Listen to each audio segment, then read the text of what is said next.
and welcome to yet another Podcast Pontifications with me, Evo Terra. If you're watching this on video, this is not a podcast. This is a video where I talk about podcasting. If you want the podcast of this, the audio-only podcast, it's at podcastpontifications.com. Ooh, now available on Alexa. Today on the program, I want to talk about money.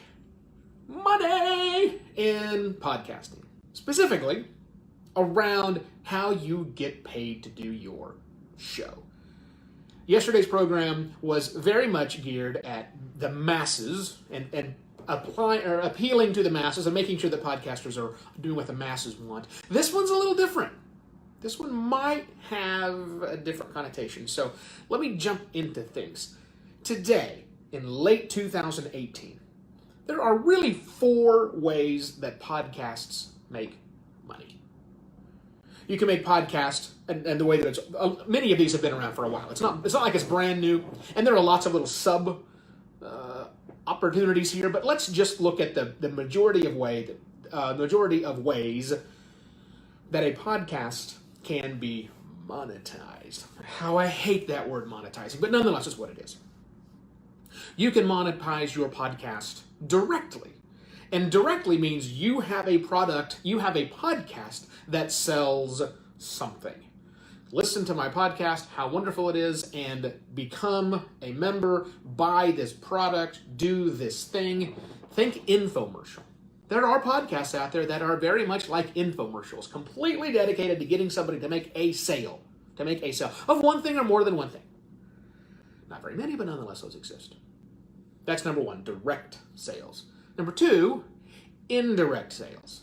I, personally, well, let me explain what that means. Indirect sales means you don't make money directly from your podcast. It's the name indirect, Evo.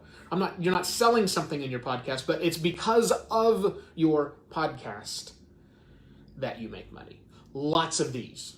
In fact, lots of these happen that people don't even realize that they're indirectly making money. I have made the vast majority of my money in podcasting indirectly. From writing Podcasting for Dummies to having this show, which gets me new clients, it's an indirect. It's kind of like a calling card. It says, this is my expertise in an area.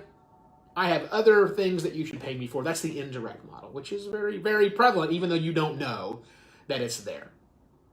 That's number 2. Number 3, the one you are intimately familiar with because you listen to podcasts, would be advertising. Here, the goal is to get as large of an audience as possible, in a niche if you can, but it doesn't really matter. As large of an audience as possible so that your show is attractive to advertisers, hello Squarespace, who would like to reach your audience with their message.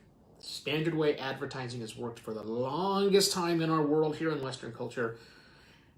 Accumulate a large audience, find a way for other people to pay money to get in front of that large audience with an ad message, right? And that's growing, by the way. There is a huge amount of money right now being flooded into podcasting. There'll be even more in 2019 and 2020. Not sure when we'll hit the $1 billion number, but billion is coming, which sounds really, really big until you realize there's $88 billion in digital ad money. So we've got a long way to go. But nonetheless,